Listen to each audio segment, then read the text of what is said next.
Thanks for joining us tonight at 6. I'm Shannon Hoyt. And I'm Keith Edwards. Here's what's happening now. Tonight in Barron County, an officer on watch at all times, never leaving the sides of the two fallen officers tragically killed in a shootout over the weekend. This as their bodies are being returned to the community they were sworn to protect. That's happening right now. Dozens, if not hundreds of people are lining the streets of Barron County to pay tribute. The bodies of officers Emily Breidenbach and Hunter Scheel are returned after traveling to Minnesota today for autopsies. They will remain at the funeral home until they are laid to rest under an honor watch. That means an officer will be with them and has been with them since they were killed. Our own Julia Lopez is there. She's going to step in now. Julia, what can you tell us? Keith, Shannon, as you can see, the procession is filing in behind me here. At least over 100 people have come out tonight to watch their heroes come home. It's definitely been an emotional night for everyone. I've been talking to people as we waited for the procession to come through. It's safe to say that this tragedy has hit everyone in the community hard. This is coming just an hour after an emotional press conference. That was the first time law enforcement spoken since the tragic loss this weekend. There is bad in the world. There's too much bad in the world. And I'm thankful for officers like Hunter and like Emily and all of the law enforcement in Barron County. It's tragic. It's terrible. We shouldn't have to be here and talk about this.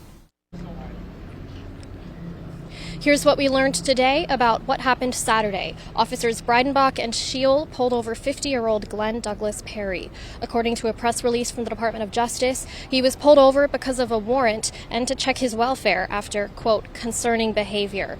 Perry was armed and gunfire was exchanged. Perry died at the hospital. The officers died at the scene.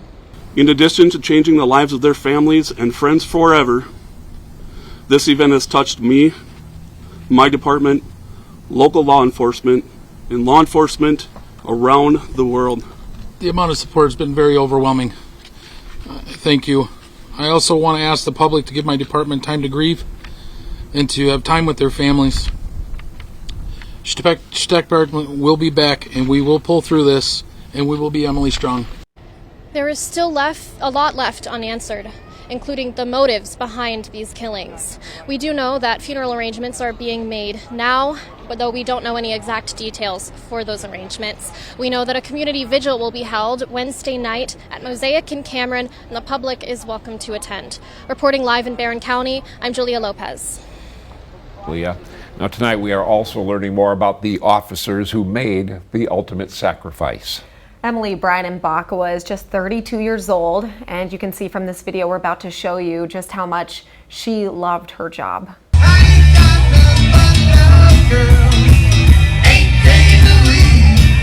The Shootout police chief says Emily's compassion for the community and the children of the community of Shootout was remarkable.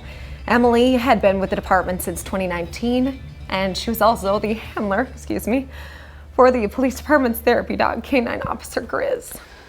Officer Hunter Scheel was just 23 years old. He graduated from the Law Enforcement Academy in December. Hunter had been with the Cameron Police Department for about a year. The police chief there says Hunter was a dedicated officer and was very passionate about his job.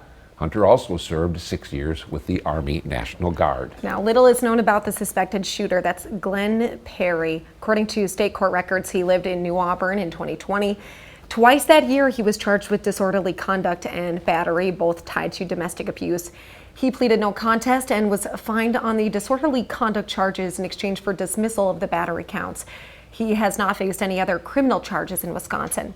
Now, during a stop in Eau Claire today, Governor Tony Evers shared his thoughts on this tragic loss. I just think, first of all, we have to mourn and take care of the families that of these officers, and make sure that these two police forces, small ones, frankly, their mental health is taken care of.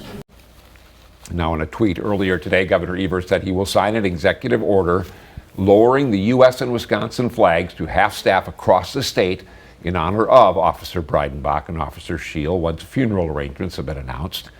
And we continue to keep the officers and their families in our hearts and our prayers.